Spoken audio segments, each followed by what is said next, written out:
And we are live and we are recording to the cloud. Now we just have to see who shows up.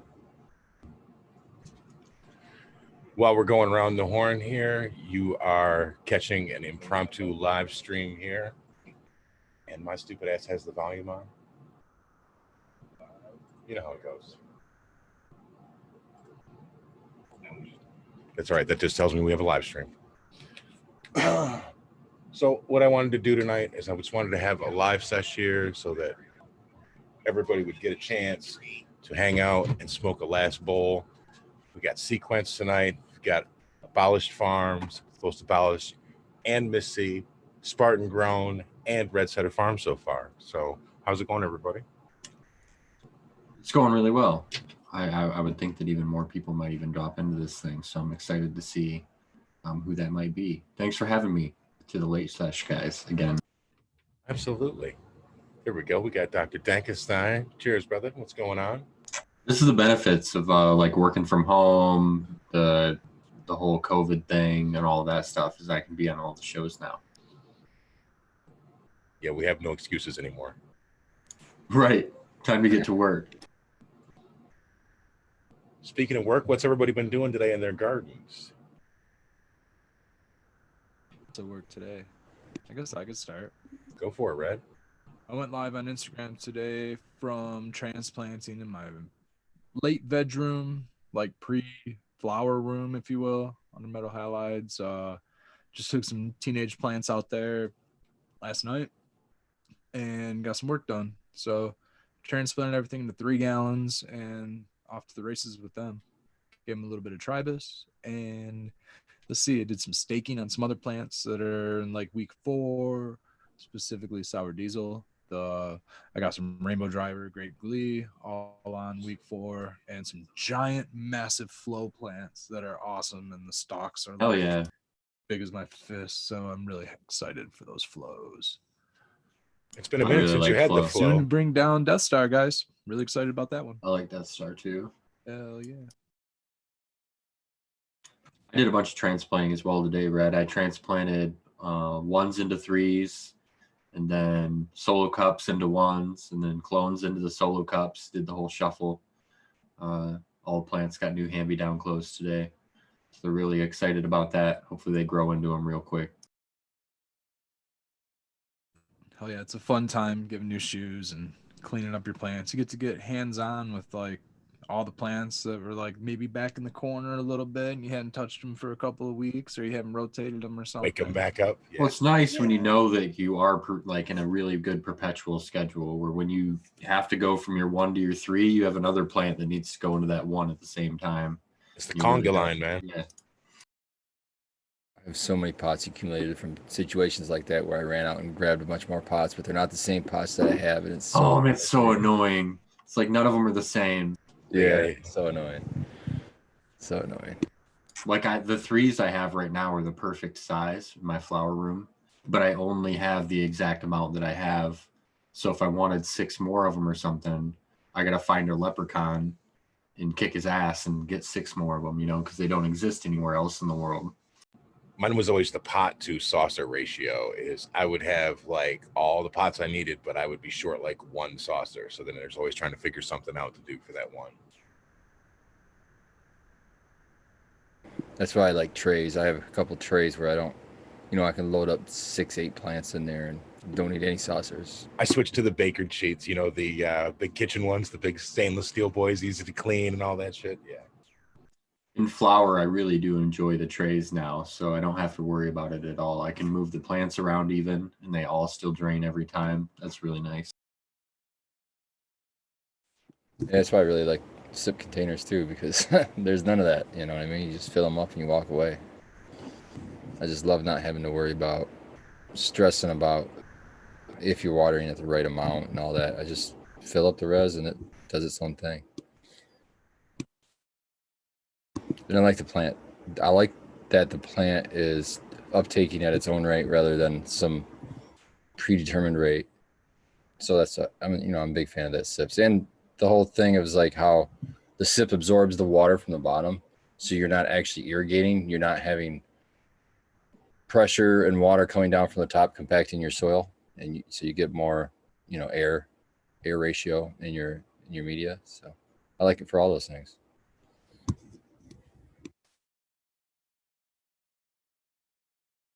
I'm surprised how we just throw this together and all these people show up and chat. That's badass. Right. What up, Hey Grosties? everyone. So we're sitting here planning out our outdoor, and I don't know. You guys have any recommendations on, like, I don't want to go and spend a couple grand on a greenhouse. I need something that will hold up basically for the year. So a couple $100 budget. But I'm wondering if you guys got any recommendations. What do you mean? You need something like a structure to put it to grow inside? Yes. Hoop house, PVC hoop house, man. Okay. And what material are you recommending for the outside? I'm not sure. And what I would recommend is just fencing. Just fence it in. Fence in an area. And that way you got more security.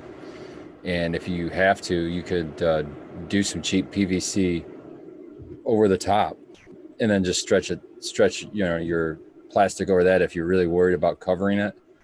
But first and foremost, you want your budget to at least cover the security. And so get a fence around it at the very least with a chain and a lock, and get that as tall as you can comfortably build it too. All my grows that I've done outside have always been in one that we've stacked pig panels on top of each other. So they're 2 pig panels tall, whatever the fuck that is. It's taller than me, and I'm over 6 foot tall. So, and we do that for not just people, but like animals. Like, you'd be surprised how high a deer can jump, and they'd love to eat cannabis. That's what Haas is saying, is cage to keep the deer away. Yeah, and then we put deer fencing over the top, even just to keep like birds and things like that out. But deer fencing is really, small, and it's plastic, so it was pretty easy to throw over the top.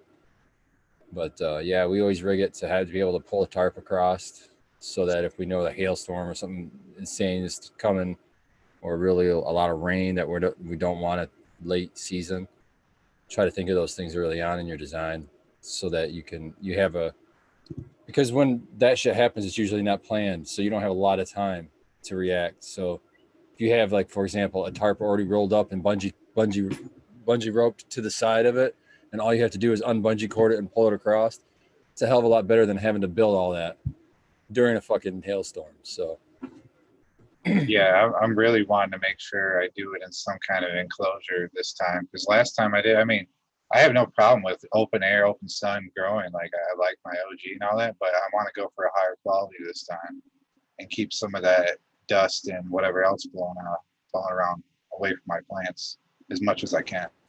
I think once you go from moving from an outdoor grow, like fenced in outdoor grow, to an enclosed situation, that's where the cost goes higher.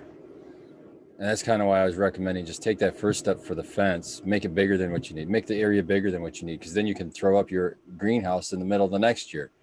Use this first season to bank a little money aside, and the next season improve it, and next season improve it. Just kind of like the same thing you do with your grow. You use your grow to power. Don't try to jump in and get to the end game from day one, because it's just, you're chasing your tail.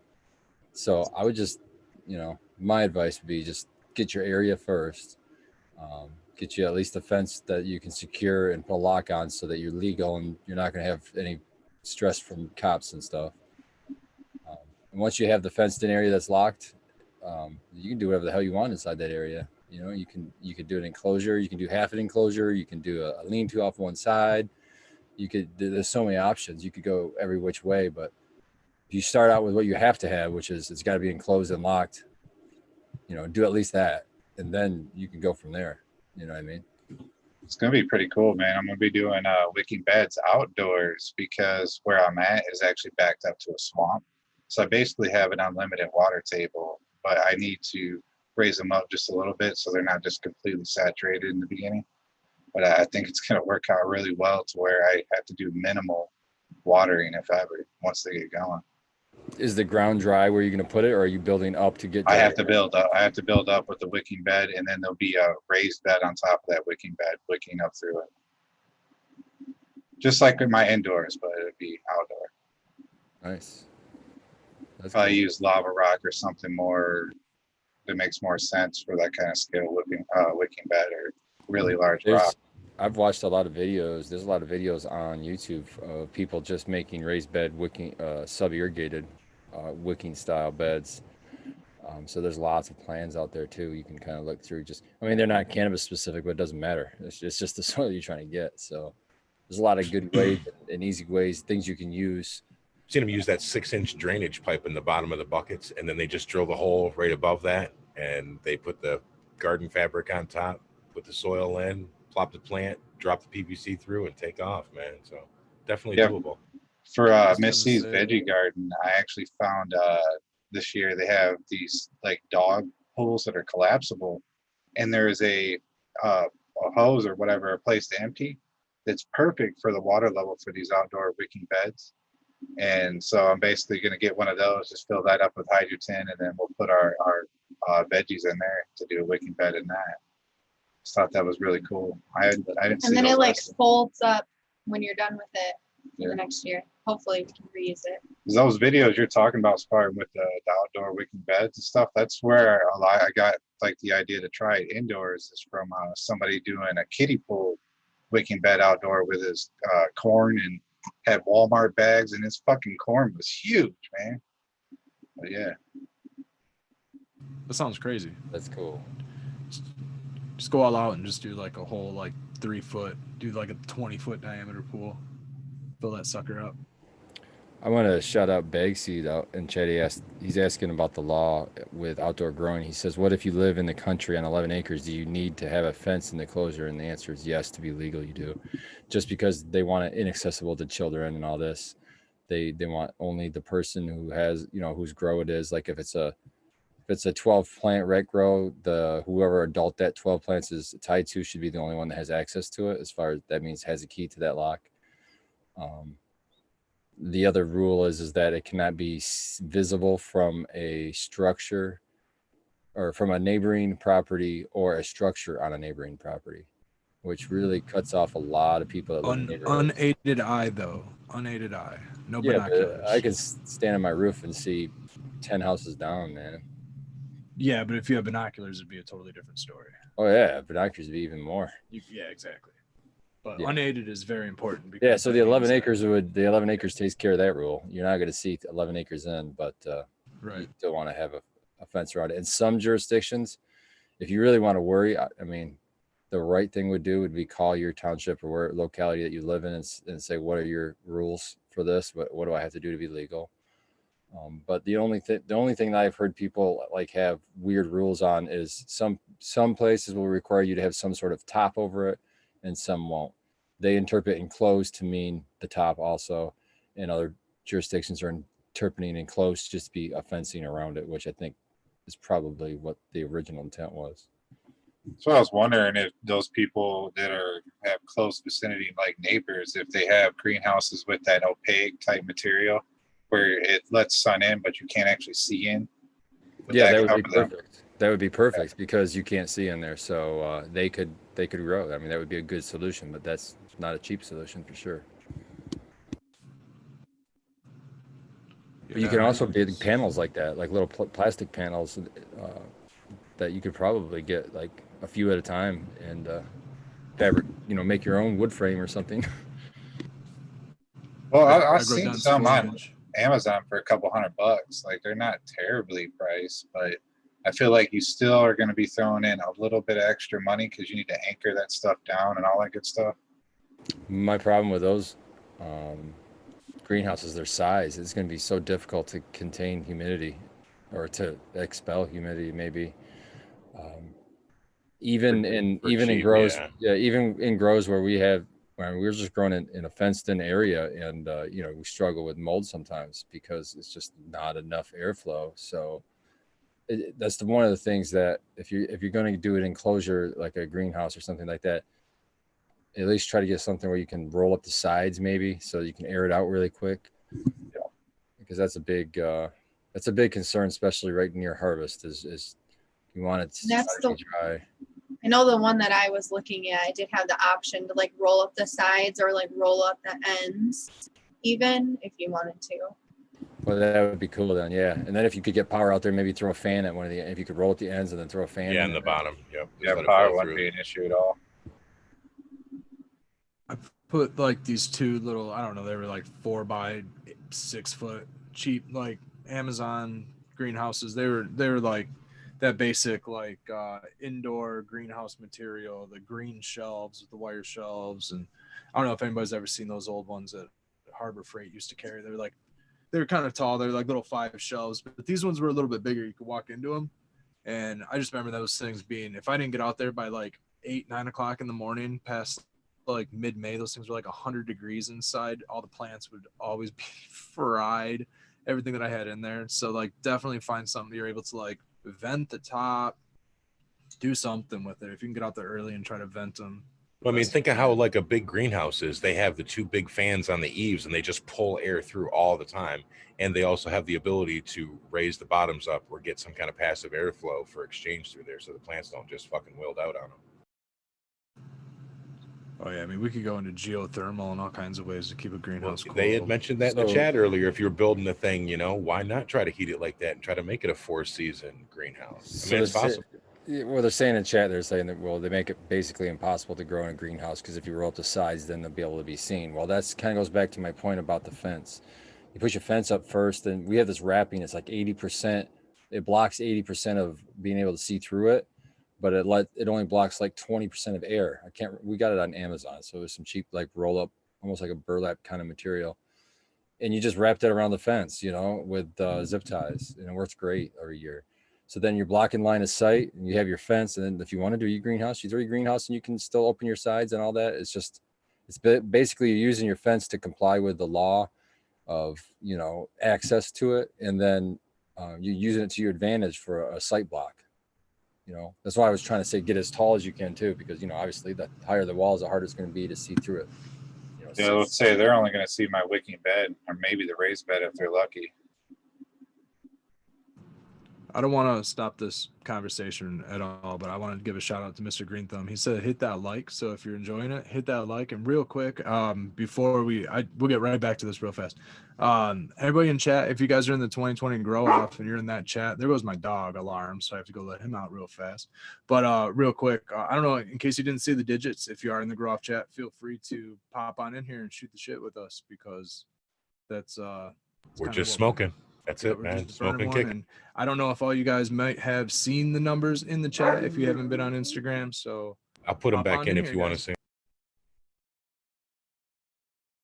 anyways, back to it. And I'm going to go let the dog out.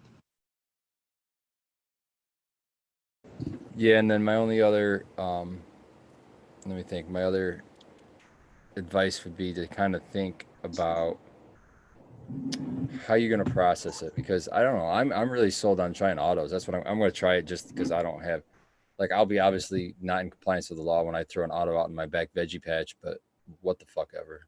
I'll just play dumb. But I think because it's a smaller plant, I might be able to get away with it. We'll see what happens. But I don't grow Sensimelia, so I must have flicked my joint back there, officer. I'm so sorry. It's hemp, I swear. But don't panic. It's organic. But if you're getting like a hoop house or a situation where it's going to be an enclosure where airflow might be an issue, it might be an advantage to go with autos too, because the auto is going to be a smaller plant. It's going to be less biomass, and it's going to be less for you to work on, because I'll tell you what, every plant, like two plants is all I grow every year outdoor. You could also stagger that though with an auto, where you make sure that it comes down earlier and you're not waiting on Mother Nature to go ahead and say, okay, well, it's almost right before Halloween, Skilbo, so why don't you go ahead and cut that thing down? If I play my cards right, I could get out by the middle of August, right?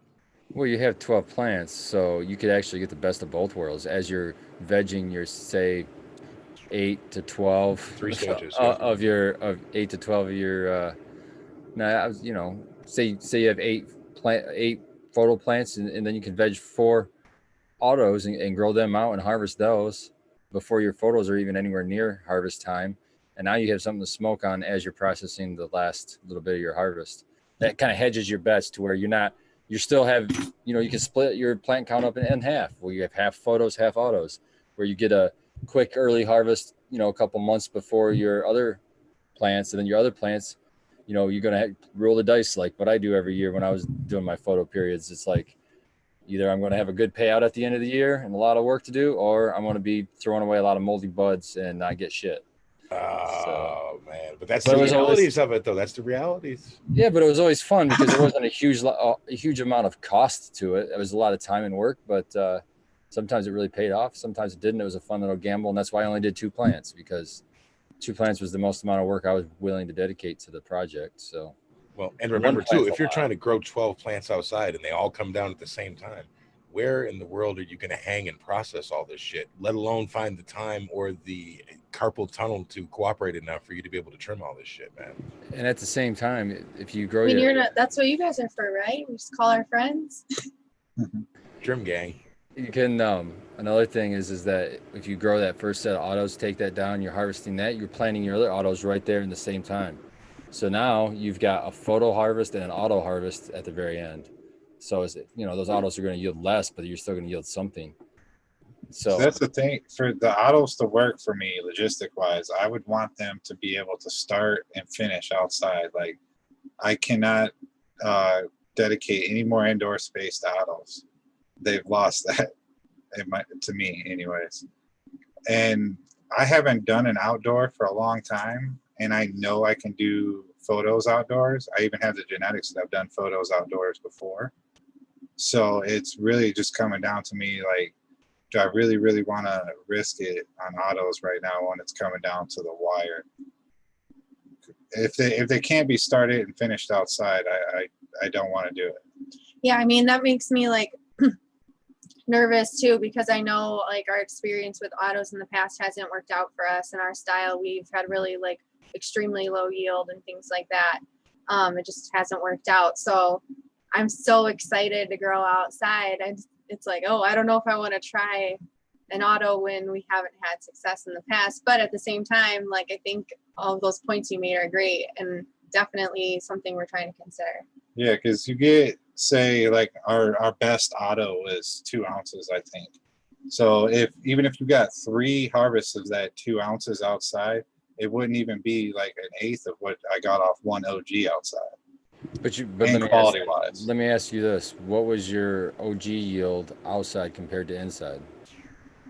I'm sure it was greater, right? Outside. I wouldn't know, because I've never been able to veg that much indoors and then flower it. Like when I go outdoors, I veg for at least a month or 2 and then throw it out there. Or I mean, 2 or 3 months. Right, but the outdoor can handle that because of all the extra nutrient that you're pulling out of the soil. Well, autos have that same advantage.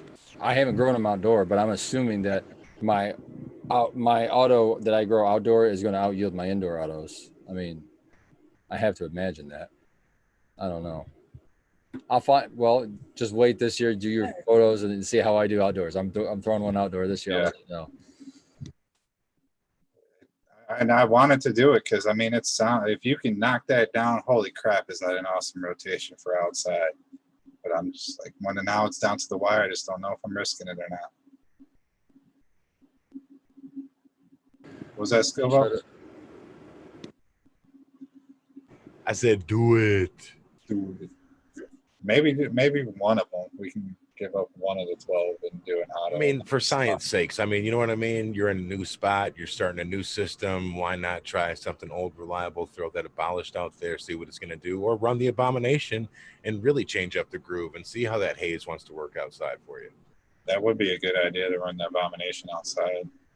Yeah. That wasn't something we talked about. We've been talking about this round for a little bit. It's a good way to do testing for yourself as well.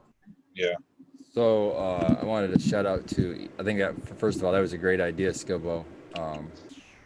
He's got to run some of that that abomination. We got to see what that's like. We got to smoke that.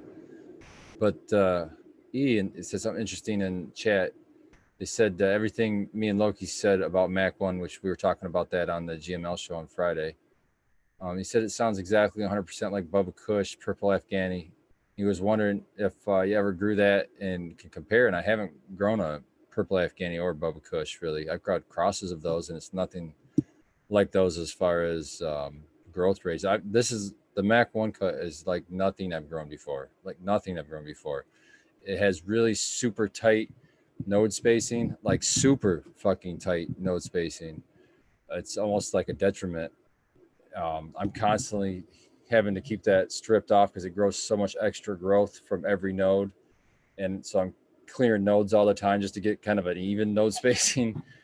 And it veges extremely slow. It's almost as like it hates water in its root zone and it loves water foliar is what I'm finding too, playing with it. So I'm watering about half as much and I'm letting it get drier than I normally do with other plants. And like to the extreme, like where other plants would be wilting, this plant's happy as fuck. And then I also noticed that when I spray it with just straight water every day, it seems to really, at least the leaf perking up seems to be that it really likes that. So maybe high humidity, if you can do that in veg, keep it fair, let it get fairly dry. And then when you do feed it, don't smash it with the water. Just give it, for example, in a 1 gallon pot, I'm only feeding between 800 to 1,000 milliliters, depending on the size of the plant inside that 1 gallon pot. And on those max, even like big plants, like 3 times the size of the pot as far as height goes, I'm still only giving them about 800 milliliters in that. Yeah, it doesn't want soggy feed at all. No. So just let them dry out. But I've never grown any other strain that was so, I don't know, finicky like that. And the rate at how slow this grows in veg, no, I can't say it's like anything. It's just the slowest thing I've ever grown. But it's your head stash.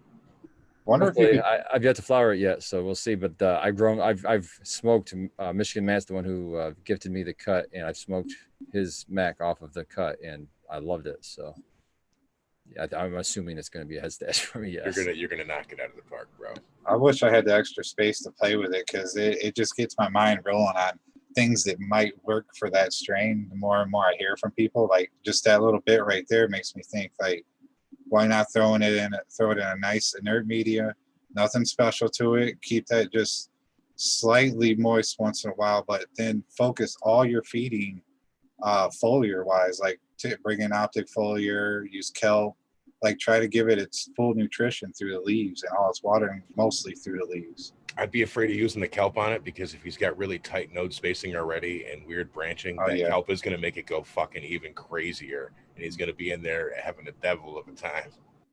I've been giving it some recharge, and there's kelp in that, but the plants, I mean, it's like too extreme. I don't know if it could get more. You know what I mean? I don't know if it could get more, so I don't know if there's a real danger of that so much, but that's a great point. And you're saying that, and I'm thinking like that blueberry quintessa that we're running, that has really, really like crazy tight nodes that I have to get in there and kind of remove some of those on the inside. So if you're telling me this about the Mac, I'm going, holy shit, brother, you really must mean it, because that BBQ, boy. Whew. Well, that BBQ for me is like, it just throws a billion branches. It's just like, I'm in there cutting branches. Like that one's a lot of work to keep up with. And I don't know if that's got a lot to do, if that's common among CBD cultivars or whatever. But it's beautiful. I just love the smell. Oh, look at that red. You got that full to the top. Even dangerous there tipping too. I know it's a little bit too full, but I was trying to get it all in there, and I was like, I just left some in the tray, and I think but Granddaddy Purple, dry sift. I didn't mean to stop you, Spartan. You can keep rolling. I don't even remember what I was talking about. No, I don't either. You brought that up, and we just stopped bullshitting for a minute. This is a fucking smoke sesh, man. Cheers, Chad. I hope everybody out there's got something in your bowl. Toke up, burn down, hang out. Kiki was in the chat. Hope you're having a good one. That's cool. He responded, said the node spacing is different.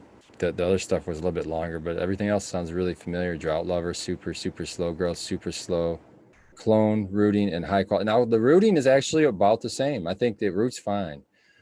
It's just once it gets a root, it's like it's just doesn't throw a bunch of extra roots like fast. I don't like to throw a clone. I don't like to take my clone out of the clone dome with one root on it. It's got to have like Me either. Yeah. 5, 10. I like to have a nice root mass.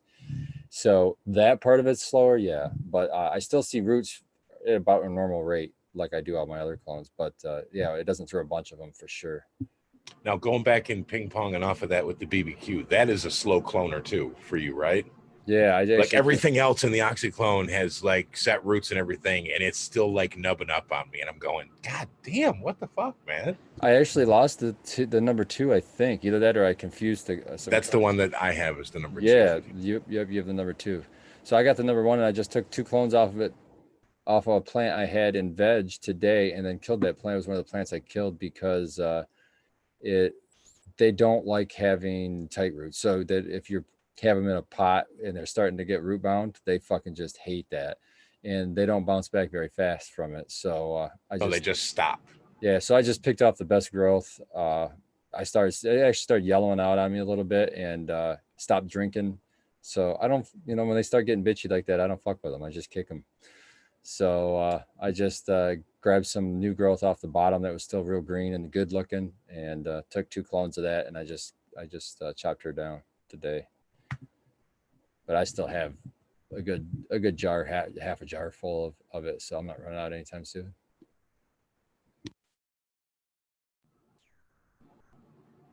Oh, high and tight 420. That's a good question. They're asking, has anyone entered flower yet with a 20 Great Lakes Groff? Has anybody? People are close. People are close taking clones off of it. I got a late starter. Mine are just growing small. They're in swap pots right now, one gal's, but I decided that no matter their size, they're going into flower by the end of this month, or the first day or 2 of the next month, because it's got to have the 2 months. If we still are going to shoot for this July, I want to have some for July that at least has a cure on it, like at least a couple weeks. So I did the math, and it's looking like it's got to go within the first week of May or the end of April. So that's when I'm flipping them. I'll probably be flipping smaller plants, but whatever. I've got not down to 2 already. I had a couple of runts that they're still sitting in veg, but they're not worth it. I'm not going to throw those in the flower. Not unless they get better looking. I like the way that you're thinking about that. You're not even wasting the floor space and the light for that. You've got other shit that you can toss in there. You're looking for a winner, and that's just smart, brother. I was looking at my, with these days off work, I've actually got about, I don't have to be back till I think next Friday. So that's awesome. But I've been looking at like my seed stash and stuff, and it's like, man, I've got so much stuff in here that I really, really want to grow. Why am I fucking around with, things? So I've been really liberal with what I'm eliminating and getting rid of. And so I plan on doing a lot of that on my days off. It's just really tightening up on my strains, and maybe getting some new stuff popped if I can get enough stuff cycled through and figured out.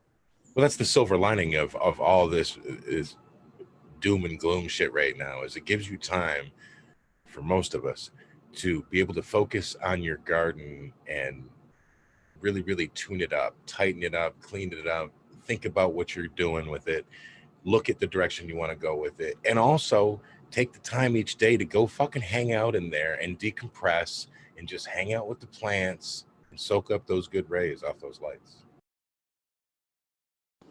So true. I did that today. I just felt so lazy today and like ashamed that I didn't do anything really.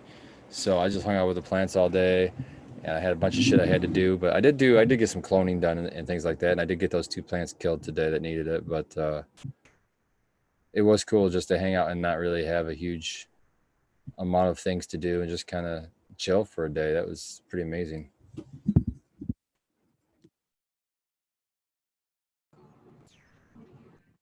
Were you saying something, Scoba? I said, yeah, that's that recharging that battery shit, man. I don't know if it was just my internet or what, or if you were muted. It was going in and out on me. Oh, I didn't hear anything until he repeated himself there.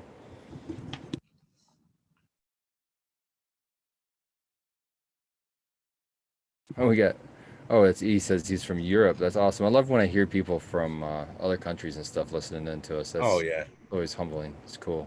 It is. It just shows you the big community, man. This is one big ass smoke sesh, man. All the fire I saw comes out some of guy your in the Except chat. we can't get. I can't get a word in edgewise though because Miss C is so fucking noisy during this whole thing, man. She just won't shut up. Damn. You talk too much. Always taking all the shit, whatever, limelight. What are you smoking on over there? I don't know. And she disappeared off the screen on me. You don't even know what she's smoking at. I don't know what you just rolled up. We haven't smoked it yet. The OG. dank, the OG. Yeah. Yeah, man. I'm just getting high and hanging out. We're all so ripped because that's all we've been doing all fucking day, man. Every day. It's just all fucking day. I was busy today getting Not stuff. too much different, I suppose.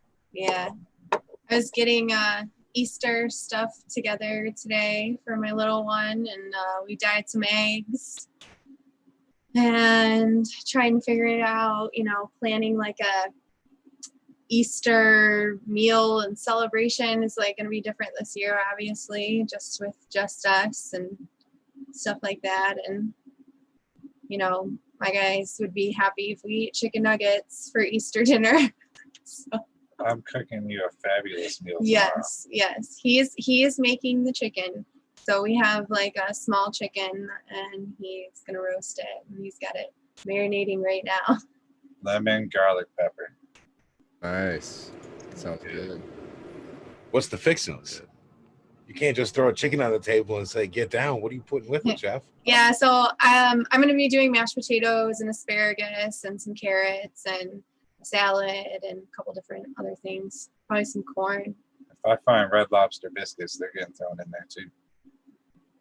I think I still have some. Cheddar biscuits. Cheddar I've been making those cheddar biscuits. Have you seen the string of like different famous restaurants that they're like known for different dishes are starting to release the recipes? It's like, Yep. for example, I saw one for Walt Disney's ice cream. The dole. Yeah, the dole. Was it pineapple they put in it?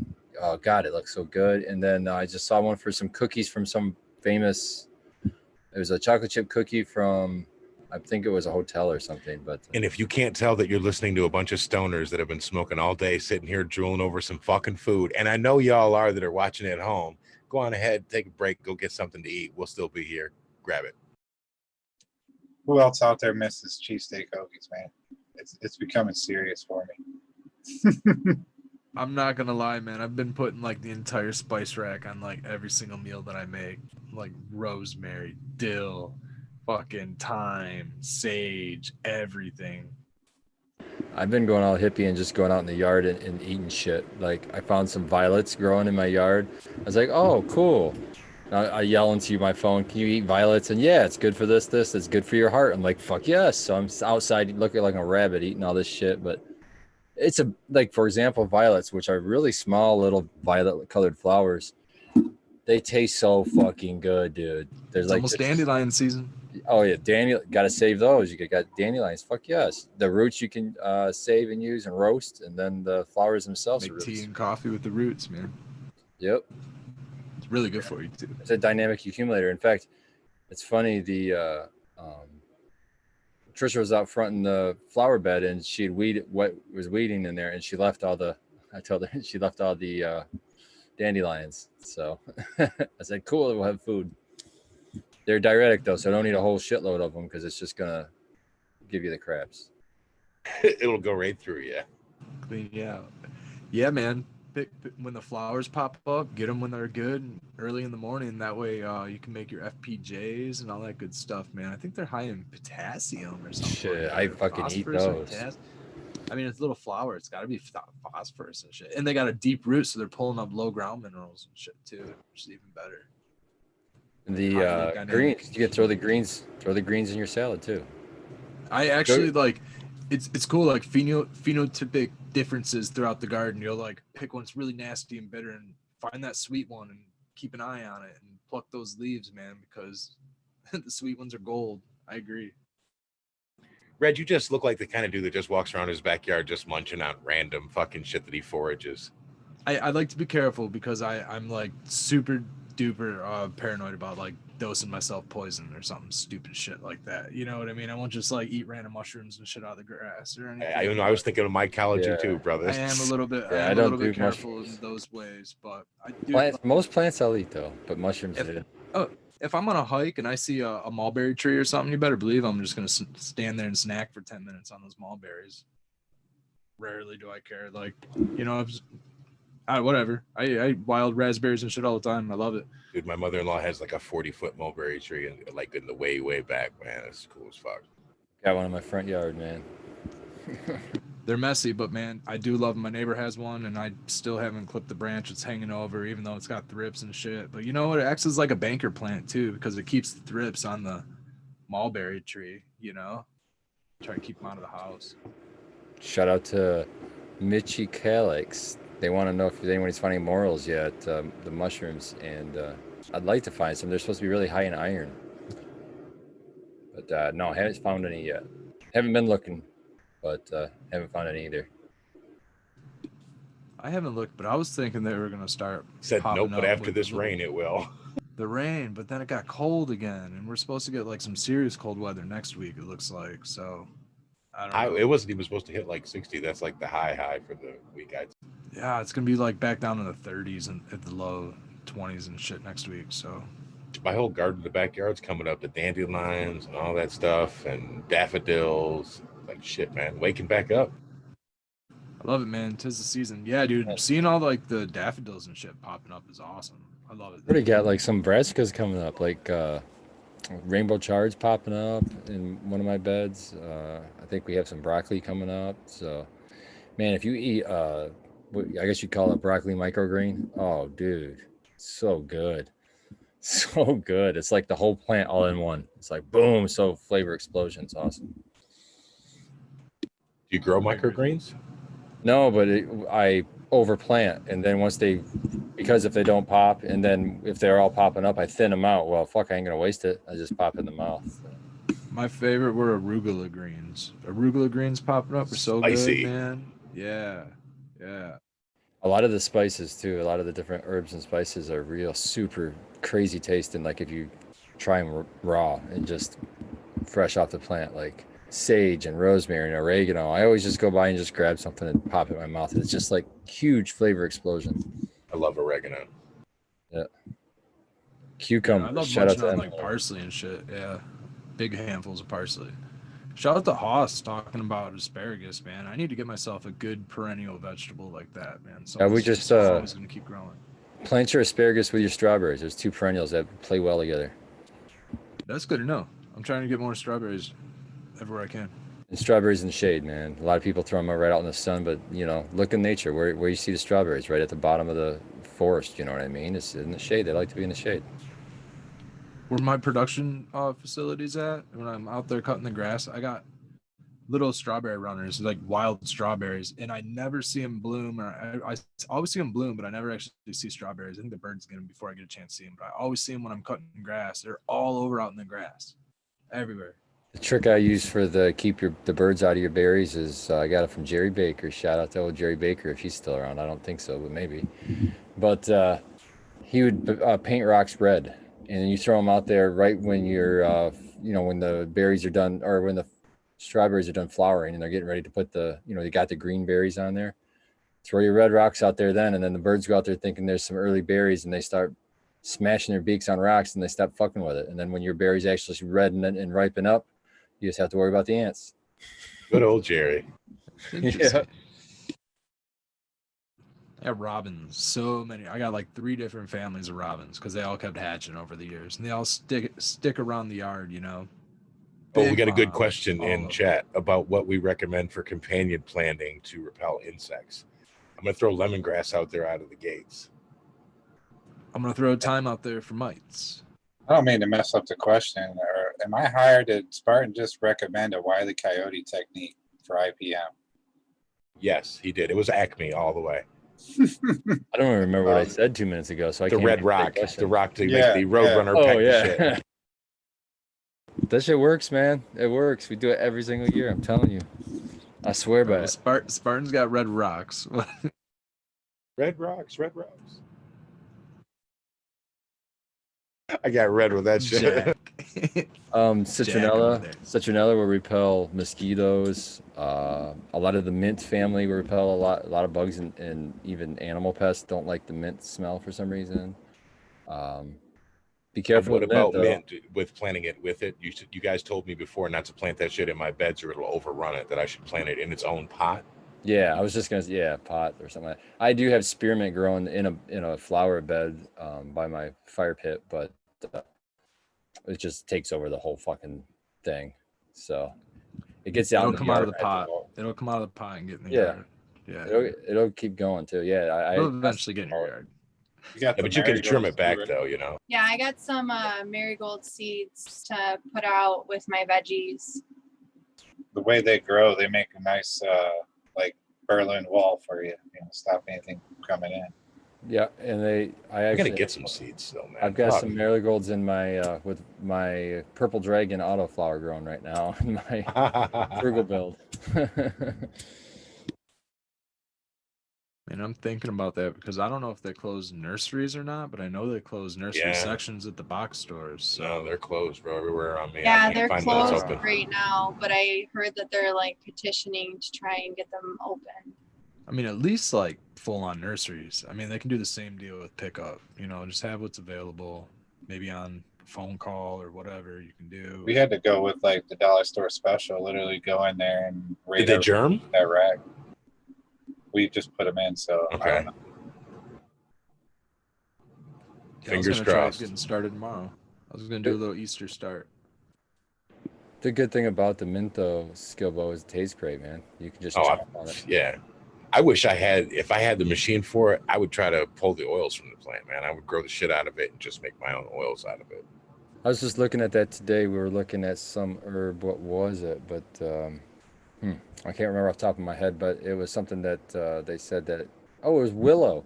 I could extract willow with an alcohol extraction. I learned today. So I might play with that. Okay. That sounds freaking awesome. And that's the salicylic acid in there. Yeah, and it'd be like basically I can make my own aspirin. Mhm. So Yep. and it's really good for Good inflammation. for cloning.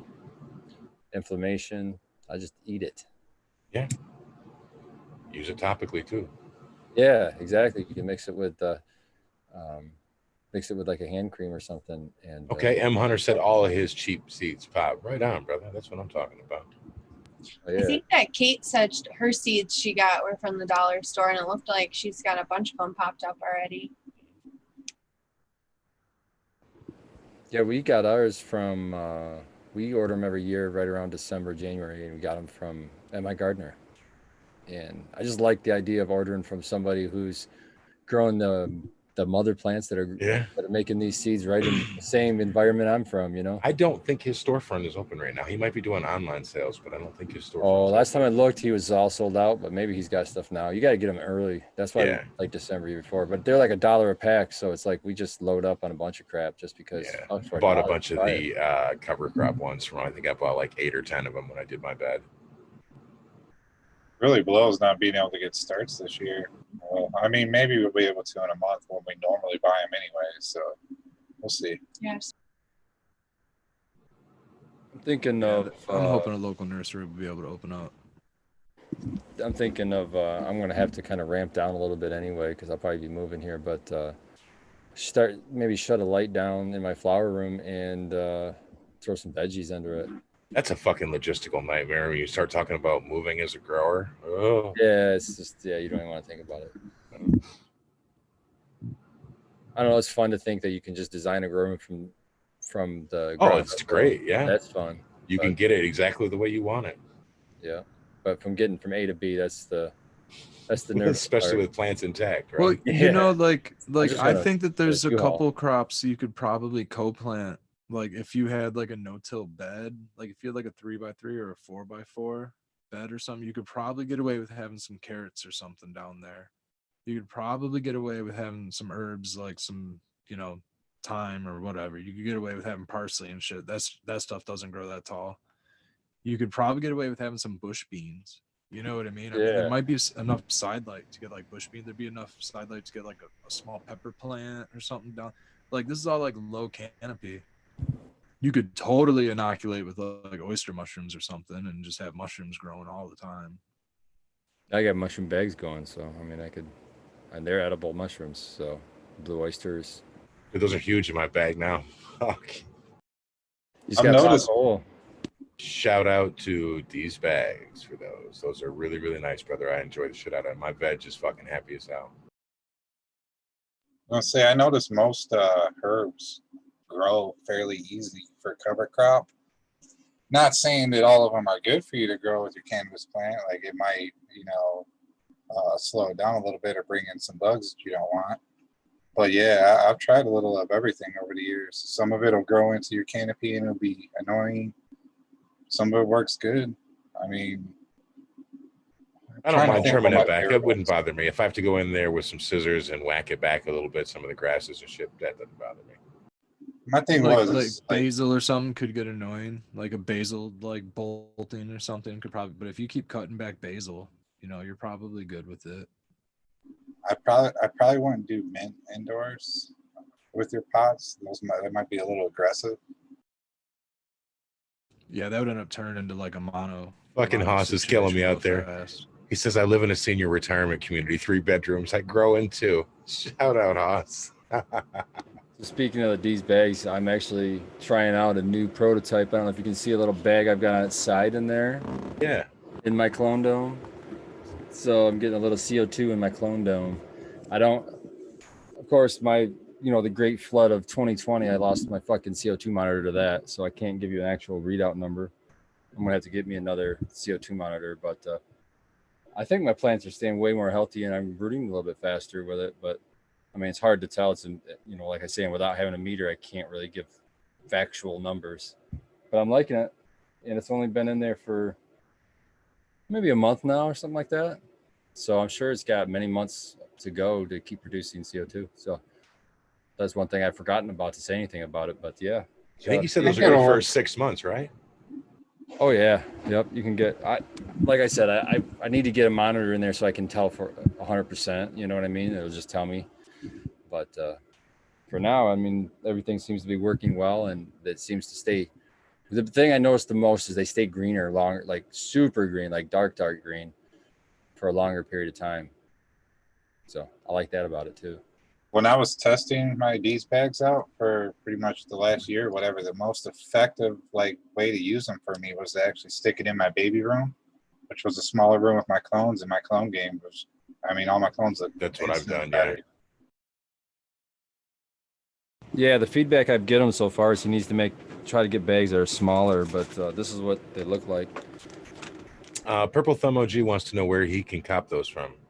Where there's Well, he's still testing them. He's just still trying to figure it out. D's bags in general. Did we know where they sell those at? Yeah, they've got them at a lot of the. I would just go to your local grocery store and ask them if they've got a hookup. I know in Jackson that 2 of the 3 sell it, and then is there any online retail? I think there is an online. I just don't know who it is. Yeah, I'm pretty sure they sell it online themselves. And if you reach out to D's bags on IG, he'll get back to you quick. He'll take care of you. Yeah, super nice dude, man. Yeah, it's too late. I would fucking text him right now, but shout out to you, Darren. But I don't want to. I don't want to be shooting you a text at midnight. It's late.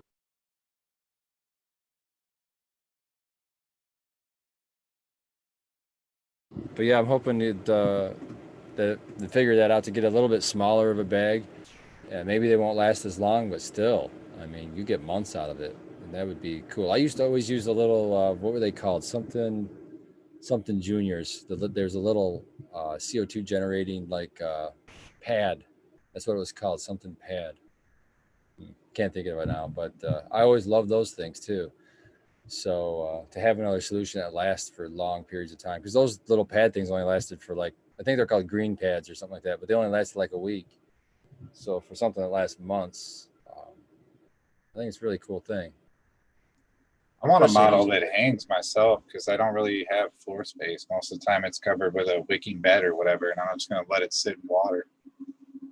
Why don't you just sit it on top of the soil surface of the soil? I have before.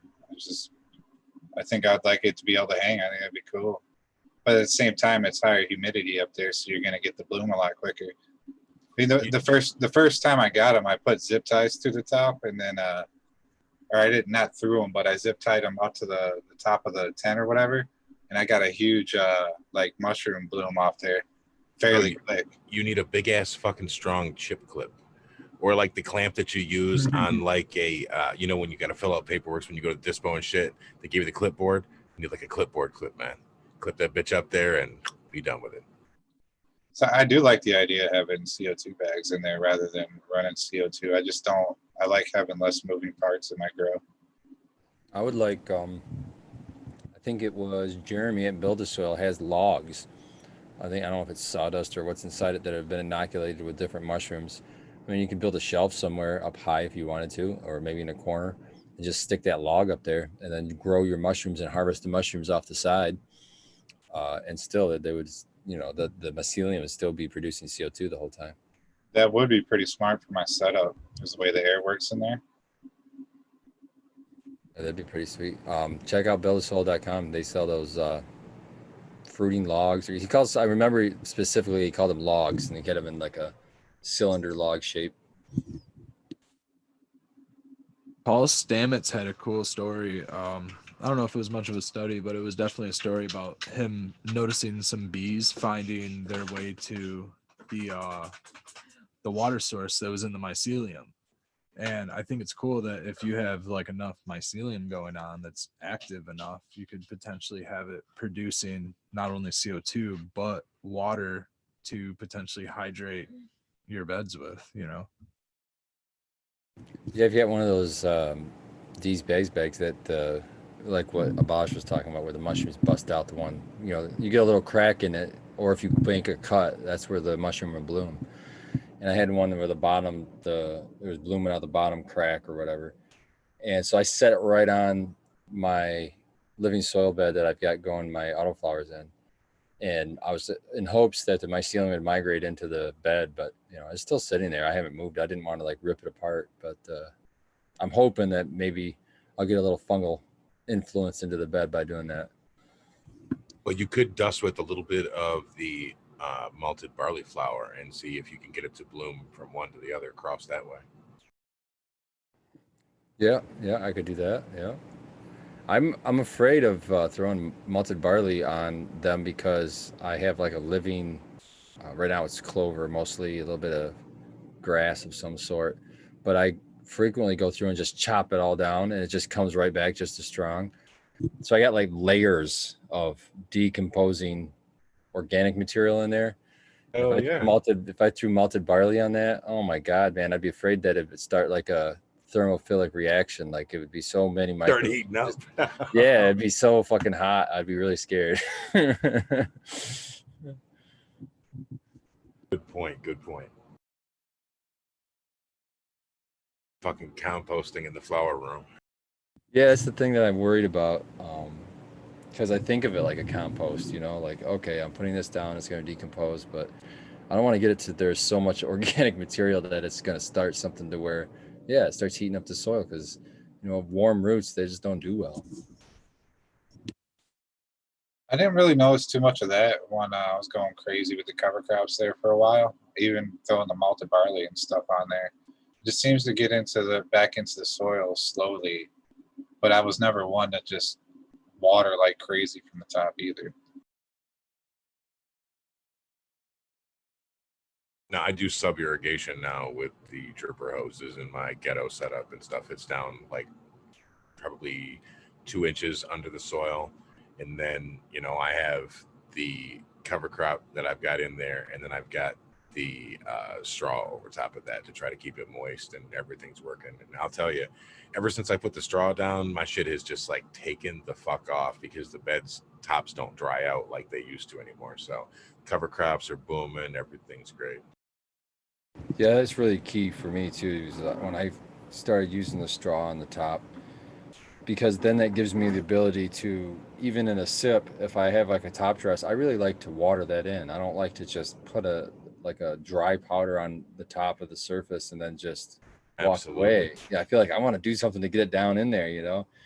So having the straw, you can top dress through the straw and it'll filter down through. and you can water through the straw also to drive that through. So it's better than like with an earth box was the first sip container I bought, and it came with like a shower cap, they call it. It was like a stretchy, like a shower cap. I've never seen one of those. Yeah, and it made it so it was anaerobic. Basically, it covered your soil, but the moisture couldn't escape even if it wanted to. And if you were to pull that shower cap back, you would see like moisture built up on it. And the idea was to put like bokashi and like lactobacillus in the top, and so it'd be good anaerobic bacteria and things. But I hated it. I didn't like not being able to water through the top if I needed to add something. And it's like, I know I'm an organic grower and most of the nutrition is supposed to come from the soil, but I like to be able to address problems when they come up too. I don't want to just absolutely. That's your medicine, bro. You can't just be like, Yeah. well, I'm fucked this time, so I guess I'm just out. Nah, Exactly. That's not how that works. Yeah, so the straw was like the best, solution I could come up Well, with. we all went through that rice hull phase too, where we got that's another layer in all of our beds that people that pick that shit up between me, you, and old man and stuff. So we've got that's already going down. You got the cover crop on top of that with the straw. Shit, man, good. Yeah, it's gonna be. That's fun to play with that stuff. It's like you can be really layering. It's all layering. Yeah, and you can be really experimental. You know what I mean? You can really just do whatever the hell you want. And just see what it does. I think that straw really helps I might go too. do it. It's just like it'll protect your microbiology from not just like the top from drying out, but it protects all the microbiology on top from dying. It's a lot When of you get the surface area. mycelium growing like crazy too, bro. When you Yeah, that's keep that right. moist. I think it's a grassroots fabric pots. One of the fabric pots manufacturers makes a living soil pot. They actually put like a plastic layer. That's exactly what I have. Yeah. Oh, you have that. Oh, nice. Yeah, See, that's what mine is. To do It's- kind of like what Red is saying is like it keeps more moisture throughout. Yes, It's more evenly throughout. Yeah, it doesn't dry out as much.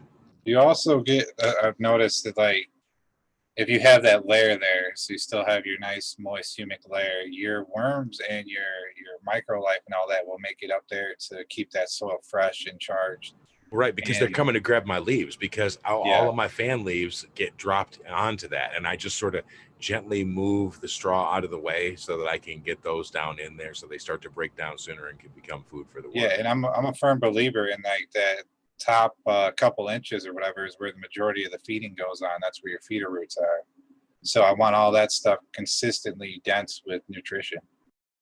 I just peeled back a whole bunch of landscaping fabric, and on top, all I had was straw. And I like sections of wood chips, whatever, but mostly straw. And then when I peeled it back, like I peeled back the landscaping fabric, and it was just nothing but worms and roly-polies and centipedes and shit like that. It was all earth movers. You know what I mean? All burrowers, all predators, everything that you would probably want were there, right on top, right on the surface. You know what I mean? That's where they wanted to be because it was nice and cool where it was.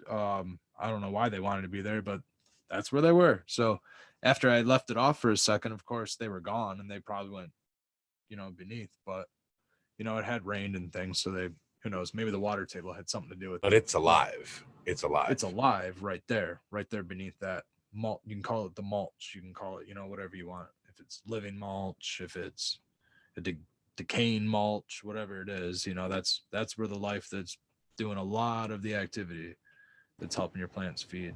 Well, when I started my beds, I started with white clover and crimson clover. I couldn't buy like a bag of 12 different kinds, so I just went to my local place and got a couple big shovelfuls and seeded the shit out of it. And it's funny you mentioned it does keep coming back too. As long as you don't disturb it, you can cut it back, and you'll think it's gone, and it'll come back. So I'm gonna have a hard time seeing it. It's like Bizzer 14 Life asked in chat. First of all, I want to go back. Miss D's Nugs, I want to shout out. They said it is grassroots fabric pots that has that option. But Bliss for Life was saying, wouldn't you introduce too much nitrogen if you're allowing all the leaves to stay in the topsoil? Well, my answer to that is not really, because you have to remember, like, all of the nutrients that were used to build that leaf, it came from the ground, man. So you're just putting it back. The plants use some of that in the process, so you're actually putting less back than what you took. The plant's only going to take what it needs. And there's some other stuff in that leaf too. There's other minerals in that leaf. Right, that the plant has uptaken for sure. But yeah, you're not going to take by putting the plant back onto the ground and letting it decompose back into the ground, we can never put back what we've taken up. We can't put back more, I should say. So there's really no danger there by putting back what was growing there. There's really no danger of like overcharging anything, I don't think, because it can only, everything that's there came from that ground. So you're just you're recharging that battery, but you're not overdoing it. Do you remember how chat was when I was telling them that I didn't need to save up any more larf and shit? I was good for my tincture, and I told them I was taking all the larf and throwing it back in the fucking beds, and people were like, "Oh, I can't believe you're doing that." Yeah. Fuck it, man. The plant took it from the soil. The plant's gonna get it replenished. Just remember this: that if you're using like a bed like I am, it's like an accounting thing. I can't just keep taking things out. I have to constantly keep putting things back in as well. Every bud that you pull is a nutrient that's out of that soil. You're removing all those things. You have to think about that over the long run.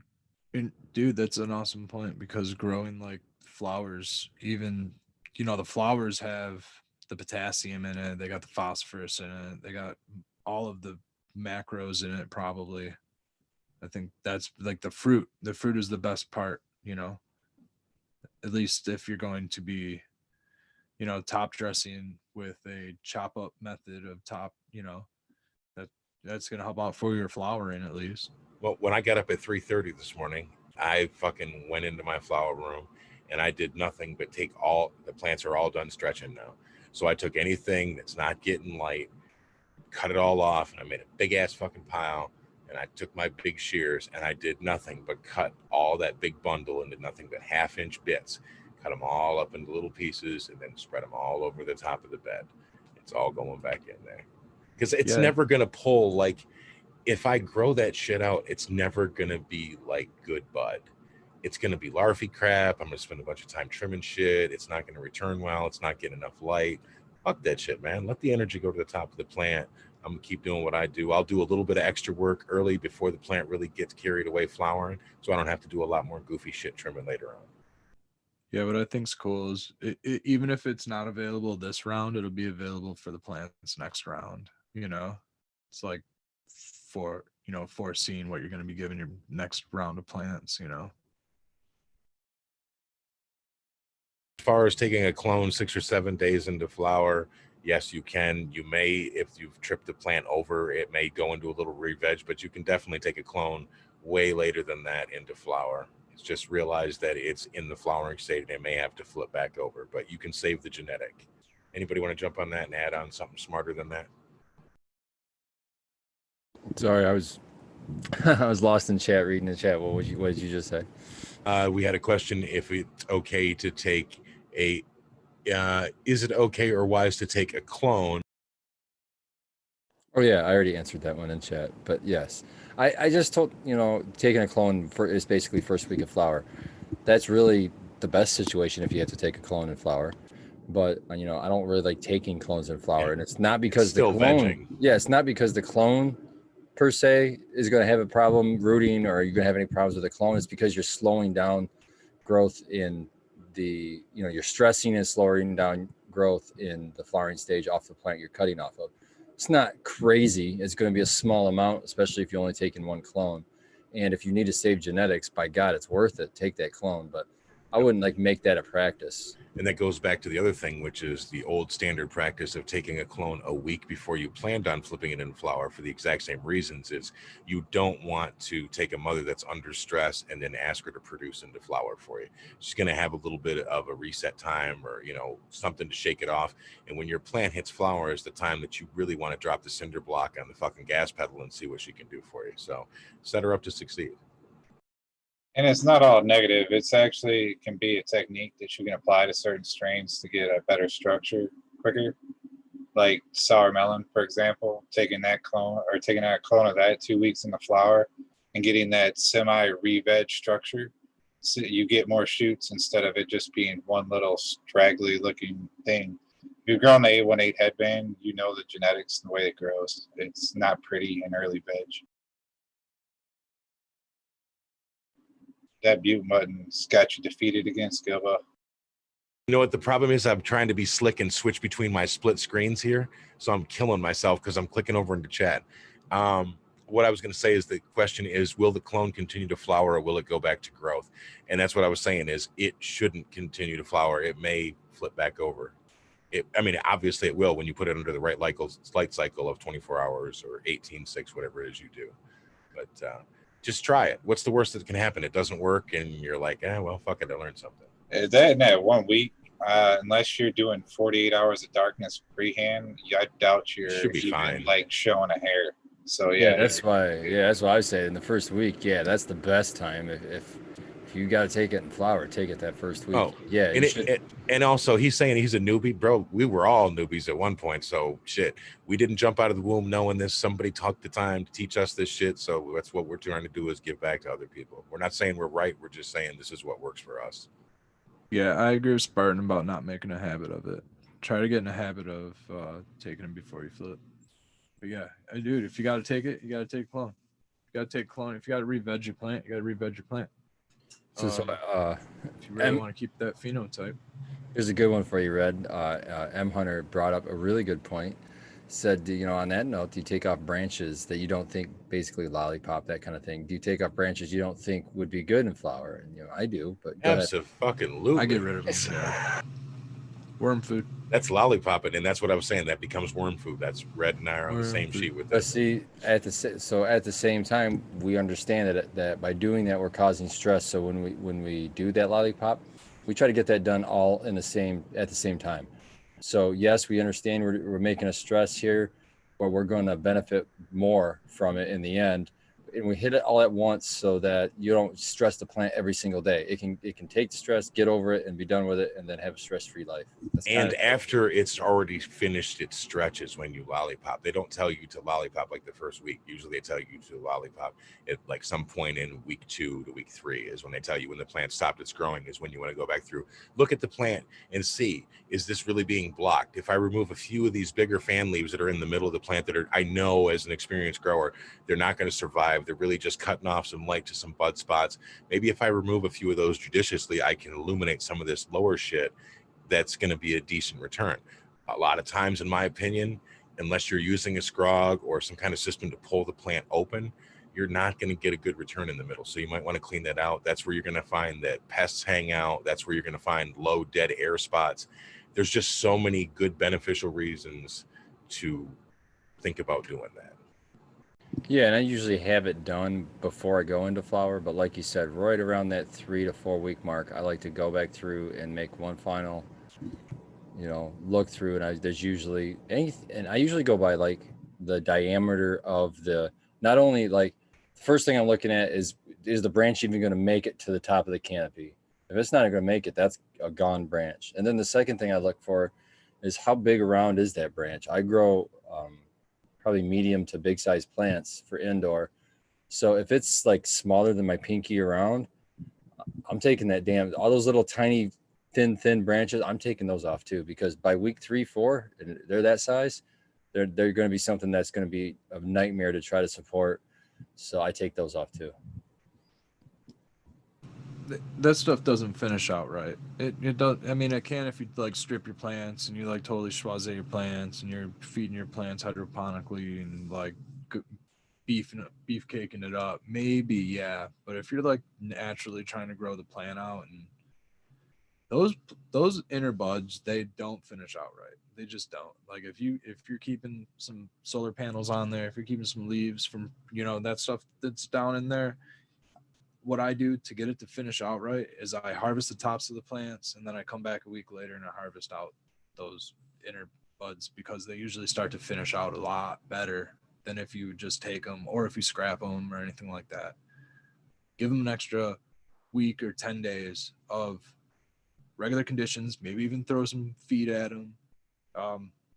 In my case, just some like magnesium sulfate. Maybe I'd give them a little bit of bloom or I don't know. Whatever, probably just magnesium sulfate's what I just do it for full term. But a couple hundred ppm of feed, give them some feed for another week and then flush it back out and then let the bottoms finish out. It'd be good. They beefcake out, work out. Get some nice little dense bottoms that way. They're like green tomatoes, when you pull look at a tomato plant, the top of the tomatoes are all red and ready to go. There's still a bunch of green tomatoes on there. you got to like pull later. So instead of beefcake, that's called beefsteak. Beefsteak. Tomato. I dig it. I get it. Red always gets my corny fucking jokes, and I get his. That's why we The kind of work beefsteak well together. tomato. Yeah, Attack man. the killer tomatoes with that one.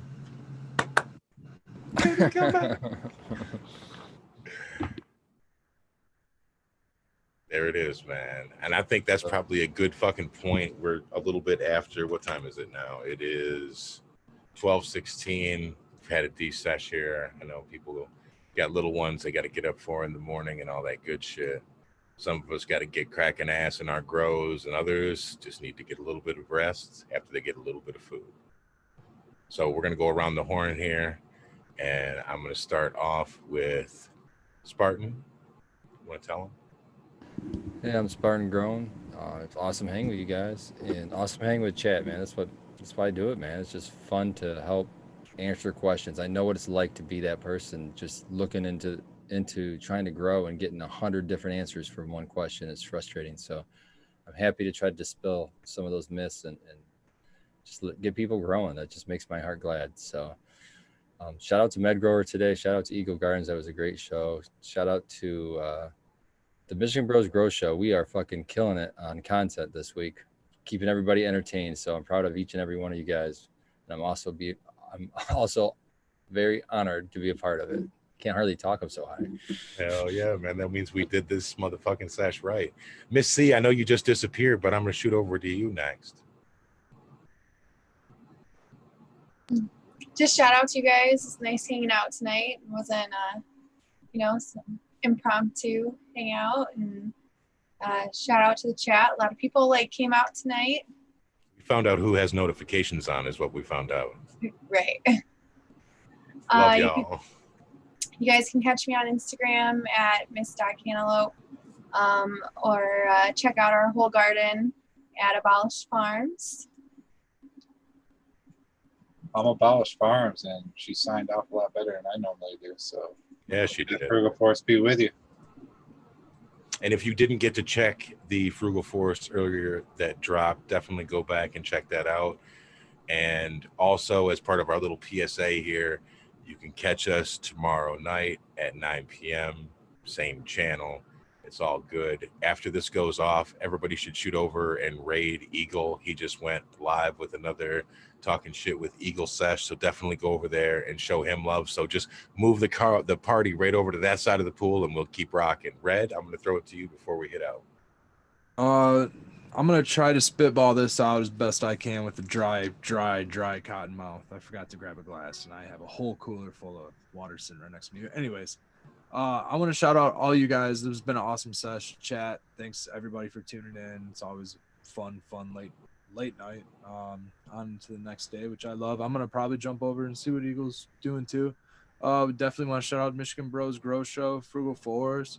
And check out, I've been going live a little bit. I went live from the veg garden today, and I went live from the outdoor garden the other day. So I'm probably going to be doing a little bit more live updates on Instagram at Red Setter Farm. So hope to catch you all in the chat. And Shout out your 100th subscriber right there. Where's that? Mass Mass yeah. 420. Oh, dope. Sweet. Sick, dude. I'll have to check that out. See, isn't it nice to make Red smile? Video up in there too. We're gonna have to get the campaign going. And what's funny is I don't even have it split screens because I gotta switch between screens. I actually have both screens wide open and in front of me, and all I have to do is read it. So get the zip drive plugged in. You're ready to go with the reel to reel. Love all you guys. Yeah, seriously, rock and roll and peace out, and hope to catch you all very soon. And with that, Skillbo, you've been listening to the Late Sesh. We love you guys. Be safe out there.